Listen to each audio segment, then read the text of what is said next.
My beloved, there are moments in this life, quiet, loud moments, trembling moments, where the soul cannot help but notice the divine is calling. You may not hear a thunderclap from heaven. No booming voice from the sky may echo through your chambers. But child, God speaks, and oh yes, he speaks in the body. He whispers in the bones. He moves through the marrow. He dances with your pulse. Let me tell you now of the 7 signs, the sacred 7, where your flesh becomes his microphone. Ah, my dear heart, sit with me a while and let us speak softly about that holy shiver, the kind that creeps along your spine like truth unveiled in moonlight. You know the one.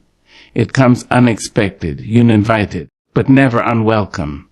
You could be sitting in the comfort of your own chair, wrapped in the warmth of familiarity, and suddenly the air changes. The room shifts, and your body, yes, your sacred vessel, quivers with a touch not born of this world. The skin awakens. The back arches just a little.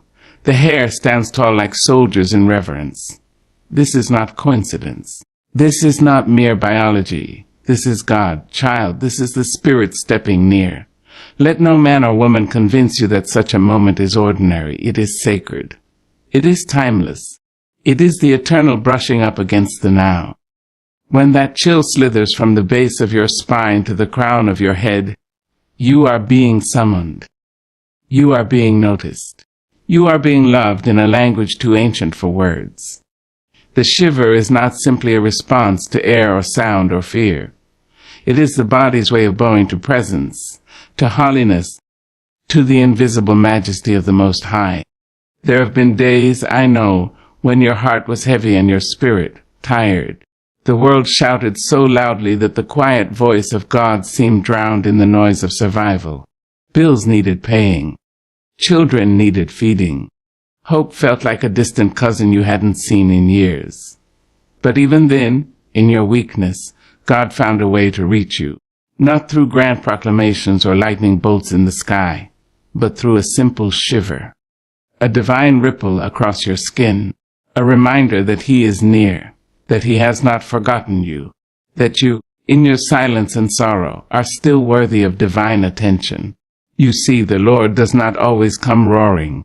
Sometimes he tiptoes. Sometimes he enters like a breeze through the open window of your soul. He brushes past your shoulder while you wash dishes. He slips into the room when you are folding laundry. He visits you in the hallway at work when the day seems endless and your smile is paper thin. And when he does, your body, wiser than the mind, recognizes him first. It reacts with a holy quiver, a sacred chill, a tremble not born of fear but of recognition. Oh yes, baby, that's God. That's him saying, be still. I am with you. Now I have felt it. More than once. I remember sitting in the back of a church pew one Sunday when my heart was stitched with sadness, and I thought the Lord had forgotten my name. The preacher was mid-sermon, and I wasn't really listening. My thoughts were wandering, lost in a wilderness of my own making. But then a moment came, a scripture read, a truth spoken, and that shiver moved through me like wind through tall grass. Not just a reaction, not just a feeling, but a visitation. I sat upright. My eyes welled. My hands trembled. God had entered the room. And he had come just for me. You must understand that your body is no stranger to divinity. It was formed by holy hands, knit together in your mother's womb with intention and poetry. You are not an accident. You are a masterpiece. And like any great creation, you respond to the touch of your Creator. The shiver is your body's way of saying, I remember you. It is memory. It is longing. It is love unspoken. Don't be quick to dismiss it. Don't call it silly or strange. Don't tuck it away in a drawer labeled nerves or coincidence. Honor it. Let it stop you mid-step. Let it hush your tongue and slow your breathing. Let it draw you into that quiet space where the soul and the spirit commune. For in that holy tremble, something eternal is unfolding. A message is being sent. A seed is being planted. A prayer is being answered. Sometimes the shiver comes as warning, Other times it comes as comfort. Sometimes it is a gentle push to move. Other times it is a command to stay. But always it is love, divine love, fierce and tender, patient and persistent. The kind of love that chases you down even when you've turned your back. The kind of love that stands in the storm and waits for you to notice. My child, the Lord does not always use lightning. Sometimes He uses goosebumps. He uses the trembling of your fingers and the stiffness in your spine. He uses the body to awaken the soul. And that, my dear, is a miracle in motion. So the next time you feel that sacred shiver, whether in the quiet of morning or the cows of noon, pause, close your eyes. Whisper, speak, Lord, I am listening. And you will find that He was never far. He was never silent. He was only waiting for you to feel. You are more than flesh and bone. You are a sanctuary. And when the spirit brushes against the temple that is your body, the shiver becomes a hymn, a song of recognition, a symphony of surrender. Let it move you. Let it remind you. Let it be the beginning of your listening. Because, baby, yes, baby, God is speaking, and your shiver is saying, I hear you. Oh, come closer now. Let me wrap my arms around you and speak softly, for this is not a tale for the distracted ear. This is for the one whose heart has grown weary and whose chest feels too tight to breathe freely. You know the weight I speak of, don't you? That sudden heaviness, that unspoken pressure that lands upon the chest like an invisible stone. Not pain, not quite, but presence. A sacred press, a divine touch disguised as discomfort. And you think to yourself, oh, why do I feel like this? But darling, that feeling is not meant to torment you. It is not a curse. It is a call. Yes, that tightness in your chest is not always the symptom of stress. Though Lord knows this world gives you enough to carry, it is not always anxiety, though fear does come knocking some nights. Sometimes that pressure is heaven knocking on your door. It is the Spirit saying, child, I need your attention. It is God leaning in close, pressing His palm gently against your sternum, saying, there's something I need you to see. You see, God does not always speak through a thunderclap or chorus of angels. Sometimes He moves through your breath, through the way your heart beats harder, through the way your lungs feel caught between inhaling hope and exhaling grief. That pressure in your chest might come in the stillness of night, when all the world is sleeping and your thoughts are as loud as sirens. Or it might arrive in the middle of laughter, in a crowded room, when you're wearing your best mask and nobody suspects the storm swelling beneath your skin. Don't dismiss it. Don't be too quick to explain it away, for God often speaks in ways that cannot be measured by logic. The world will tell you to take a pill, to breathe deep, to distract yourself. And yes, there is wisdom in rest and care, but there is also wisdom in listening, in asking, Lord, what are you trying to tell me? Because when your chest tightens, when your body feels like it's holding something too large for words, it may just be that your soul is being expanded. It may be that you are being stretched into a new awareness. God is calling your attention inward. He is breaking through the static of your daily grind. He is saying, come away with me. There's something stirring in you. There's something I've placed inside you that needs your full attention. Oh, how often we run from it. We keep busy. We scroll through screens. We laugh loud and keep moving. But the Lord waits. He waits until the world grows quiet. He waits until your defenses are down. And then He presses in, not to crush, but to comfort. Not to punish, but to prepare. The pressure you feel is purpose knocking. It is destiny rising.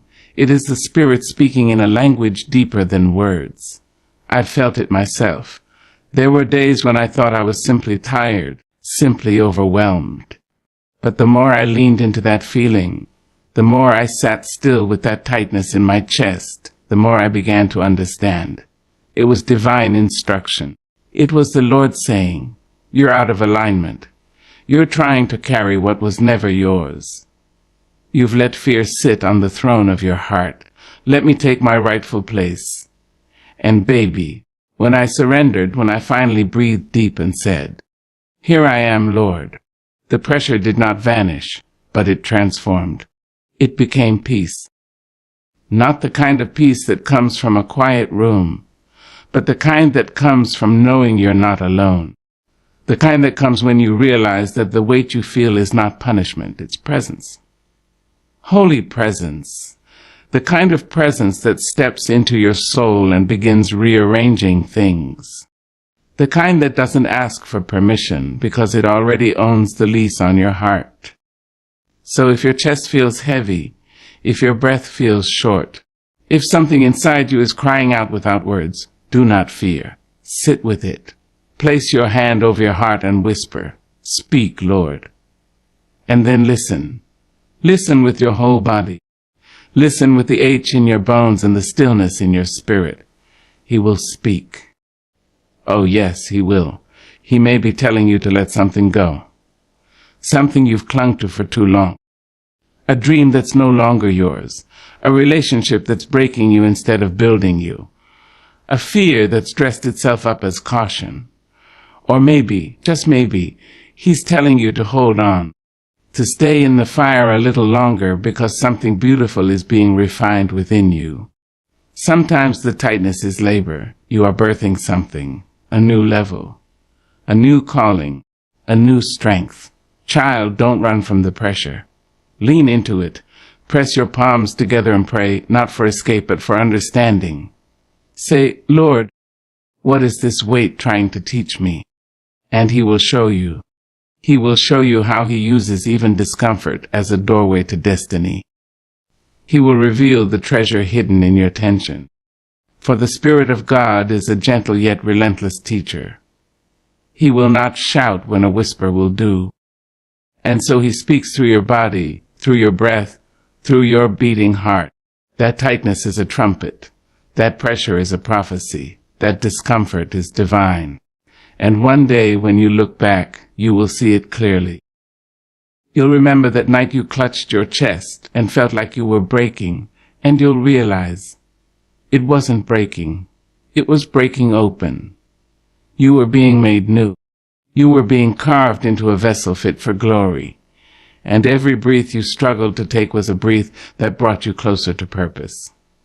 So now, beloved, when the pressure comes, don't resist it, receive it. Know that God is near. He is not punishing you. He is pulling you close. He is pressing his hand against your chest and saying, "I'm right here. I'm in the very center of your storm. Let me breathe with you. Let me carry you." And you will breathe again. You will rise again, but not as you were. You will rise wiser, softer, stronger. You will rise having heard the voice of God in your own body. And that, my dear, is a holy thing. Ah, my sweet soul, let me tell you about tears. Not the kind you cry when you stub your toe or cut your finger, but the kind that rise up like a tide from somewhere deeper than your bones. The kind of tears that fall when you haven't said a word, but your heart is praying in silence. The kind that slip down your face even when your lips are smiling, and your voice says, "I'm fine." Oh, yes, those tears, you know the ones. They come when God is speaking. There are times when words fail, when even the most poetic among us have nothing left to say. And in that quiet, when the soul can no longer hide behind language, tears become the tongue of heaven. They speak what the heart cannot utter. They are not weakness. No, child, don't you dare believe that lie. Those tears are strength surrendering. They are courage unmasked. They are your spirit responding to the divine whisper of God, saying, "I see you, I feel you, I am here." You may find yourself sitting in a room, all alone, with the weight of the world pressing against your chest. Maybe nothing dramatic has happened that day, no catastrophe, no heartbreak, no wound freshly torn open, but still the tears fall. You feel them roll, slow and sure, down your cheeks. And you don't know why. You just know something holy is happening inside of you. That's the Spirit of God moving. That's heaven knocking softly on the door of your emotions, calling you into communion. And I've lived long enough to know this. God does not always use thunder or fire to speak. Sometimes he uses tears. He speaks through that ache that won't go away. He speaks through the memories that rise up when you least expect them. He speaks through that sudden wave of grief or gratitude or conviction that has no name but only water. He speaks and your body listens, your eyes respond, and what flows from you is truth in its purest form. There is something about crying, truly crying, that baptizes the soul. It washes away what pride would rather keep hidden. It softens the calluses that pain and time have built. It opens the gates of healing, of revelation, of rebirth. Sometimes God cannot get a word in until you cry, until you let go, until you stop holding everything together and allow yourself to break beautifully, tenderly in his hands. I remember a woman I knew who never cried, not at weddings, not at funerals, not when her heart was shattered into 1,000 pieces. She was proud of her strength, of how well she could hold it all in. But one day, in the middle of a quiet church service, she sat down and wept like a child. No one had touched her, no one had said a word. The Spirit had simply come near. And in that closeness, her soul could no longer pretend. Her tears spoke all the prayers she had buried beneath her smile, and in those tears she was healed. You see, the tears are not always about pain. Sometimes they're about beauty too deep to hold. Sometimes you'll be walking down the street, and the sun will hit the leaves just so, and a breeze will kiss your cheek, and suddenly you're overwhelmed by the presence of God. Tears come not from sorrow, but from awe, from gratitude, from the unbearable lightness of knowing you are loved by the Creator of stars and stillness. Other times your tears may come from conviction, from a sudden, unshakable knowing that you have strayed from the path, that you've been living small when God called you to live bold. And in those tears, God is not condemning you. No, he's correcting you in love. He's calling you higher. He's wiping away the dirt from your vision and saying, now see clearly, come home. It is a holy thing to cry when God speaks, because those tears are evidence that the message has reached its destination. The wall has come down. The armor has been pierced. The soul has received. And even if you don't understand it all in that moment, even if you can't explain what's happening, you know something eternal has touched you. You know you are not the same. Let no one make you ashamed of your tears.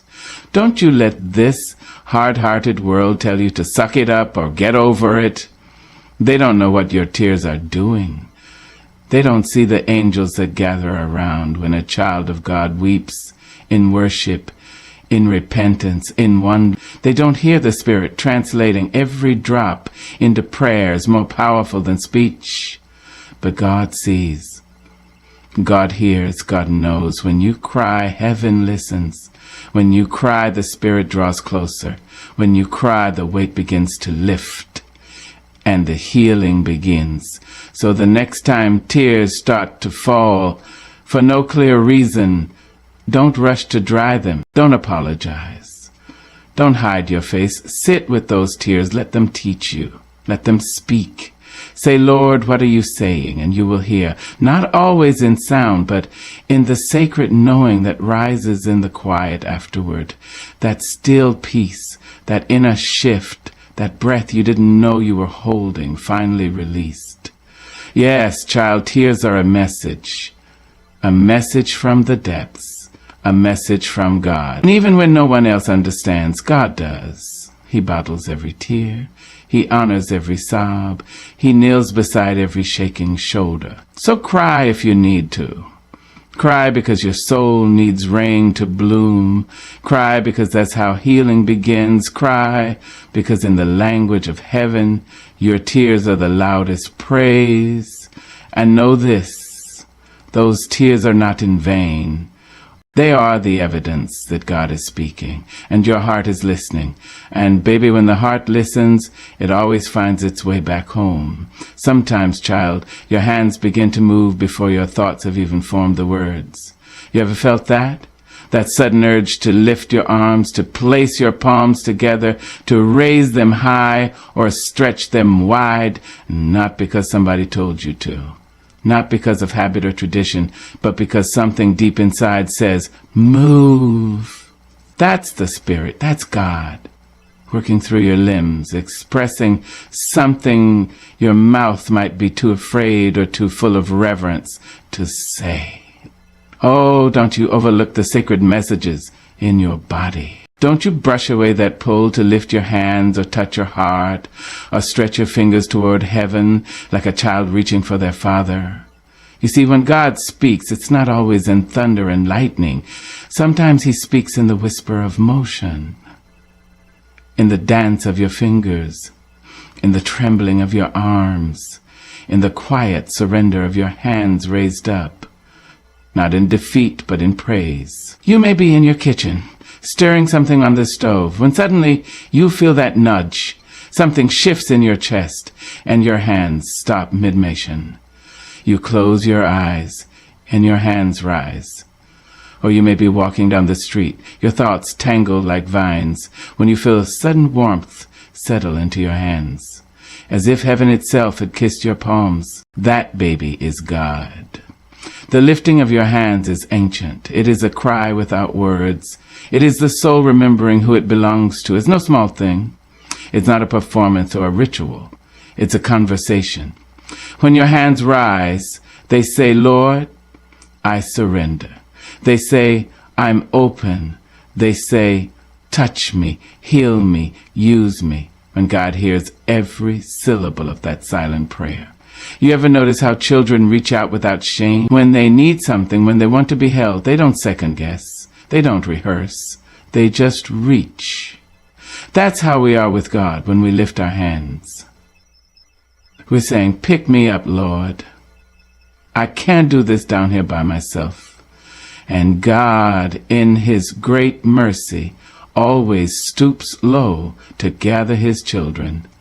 There is power in your posture. Sometimes God stirs your spirit, and before you can think about what to do, your body already knows.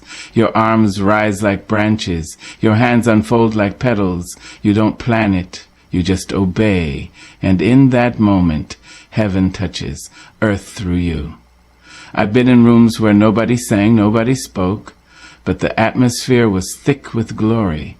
Because one person lifted their hands, you could feel the shift. You could feel the presence. The room didn't need sound. It needed surrender. And surrender is what raised hands represent. Sometimes those hands are lifted in pain. Oh yes, baby. Sometimes they rise soaked in tears, trembling under the weight of sorrow, heartache, or uncertainty. But still they rise. That is faith. That is strength. That is beauty. And God sees that kind of beauty and says, I will dwell here. Other times, your hands might move in ways you don't understand. You may find them pressed over your heart or laid gently on your head. You may feel the sudden need to stretch your arms out wide or bring them to your chest, palms up, like you're holding something sacred. Don't dismiss that. That's spiritual language. That's your body agreeing with your spirit. That's God communicating through the vessel he made. Now, I know this world teaches us to be still, to be small, to hold back, especially in public, especially if we're afraid of what people might think. But child, when the Lord moves you, you move. When the Spirit prompts you to raise your hands, don't be afraid of looking foolish. There is no foolishness in faith. The only true foolishness is ignoring the call when God is speaking. You ever been in the middle of prayer and felt your fingers tingle? That's not nerves, that's presence. that spirit electricity flowing through your veins saying you're not alone. I'm here. You ever felt your hands become warm, as if God placed a flame in your palm? That's Him preparing you for healing, maybe your own, maybe someone else's. Your hands are instruments, your hands are vessels, your hands are altars. Even in stillness, even when they don't move, your hands can speak. A hand resting over a heart, a hand stretched toward the sky, a hand gripping another's in quiet unity. Each of these is a sermon. Each one tells a story. Each one invites God to dwell in the movement, in the meaning, in the moment. You see, baby, when your hands lift, your heart follows. When your fingers stretch toward the heavens, your spirit begins to rise. And when your body worships, your soul begins to heal. It's not about being in a church. It's not about being in a crowd. Sometimes the most sacred worship happens in the secret place, in the bedroom, the bathroom, the backyard. Wherever your spirit says, lift up holy hands, that ground becomes holy. And I know some may feel self-conscious, some may feel they're not spiritual enough, or they haven't earned the right to lift their hands. But let me tell you something, beloved. God is not measuring your perfection. He's measuring your openness. He's not impressed with performance. He's moved by sincerity. So if you feel that stir in your chest, if you feel your hands wanting to rise, don't hold back. Let your body respond to God's presence. Let your hands become wings.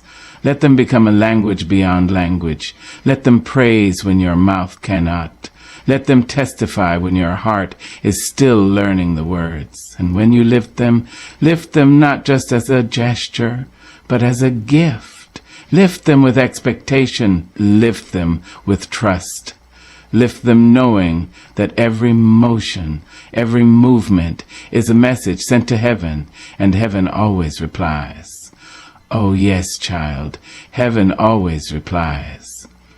There comes a moment sometimes when you least expect it, when your body stops moving, your thoughts hush, and your chest grows still, but not with fear.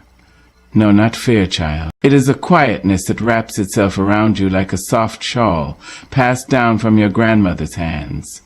It's a kind of stillness that silences every worry, every doubt, every noise of the world.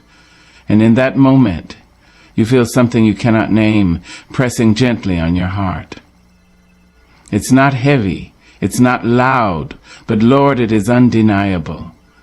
That, my dear, is the peace of God. That is how the Almighty speaks. Through stillness. You see, we often look for God in the grand things, in the thunder, in the fire, in the earthquake. But He isn't always in the noise. No, sometimes the divine enters like a breeze whispering across your shoulders. Sometimes He slides in like sunlight through lace curtains. And when He comes like that, when He settles into your spirit, He brings a quiet that nothing else can imitate. A peace that doesn't make sense to the mind, but makes all the sense in the soul. Oh, child, there are times when you're walking through the chaos of life. Your bills are due. Your heart is aching. People are talking behind your back, and the storm clouds gather thick above your head. Yet somehow, some way, you don't break. You don't shatter. You don't even worry like you used to. Instead, there's this blanket of calm that tucks itself around your chest, and you say, I don't know how, but I know it'll be all right. That calm, that assurance, that is God speaking. That is the Holy Spirit saying, be still, I've got you. The world will tell you peace comes from having everything in place. A job, a house, a title, a partner, a plan. But that's a fragile peace. That's the kind of peace that disappears when one thing goes missing. God's peace? Oh, it's different.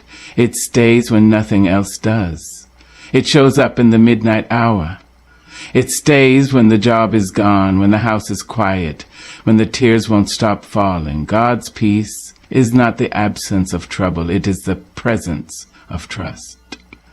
I've sat in hospital rooms where the machines beeped like anxious hearts, and doctors whispered words meant to prepare us for and right there, in that place where grief should have swallowed every ounce of faith, I saw eyes shining with serenity. I saw hands clasped in prayer, voices humming hymns, too soft for despair to interrupt. That peace, sweet, steady, sacred, was God himself, saying, I am near. You may be wondering how peace can be a sign that God is speaking. Let me tell you, because peace is not natural in a storm. It is not ordinary in the fire. It is not normal in the valley of the shadow. So when it comes, when you feel that quiet resting on your bones, it is supernatural. It is sacred. It is evidence that heaven has leaned close. Now don't confuse peace with passivity. Don't think that to be still is to do nothing. No, baby. Stillness is power. Peace is authority. Peace says, I am not moved by this mess because I know who my God is. Peace says, I don't have to fix everything. I just need to rest in the one who holds everything. That kind of peace speaks louder than any sermon. It preaches to your spirit. It says, let go, let God. I remember a night when the weight of life pressed so hard against me I thought I might break in half. Bills were overdue, friends were scarce, and sleep had long left me alone. I cried out, not even sure God could hear through the noise of my worry. But after all the weeping, after all the questions and silence, I felt something warm spread across my chest. I exhaled. For the first time in days,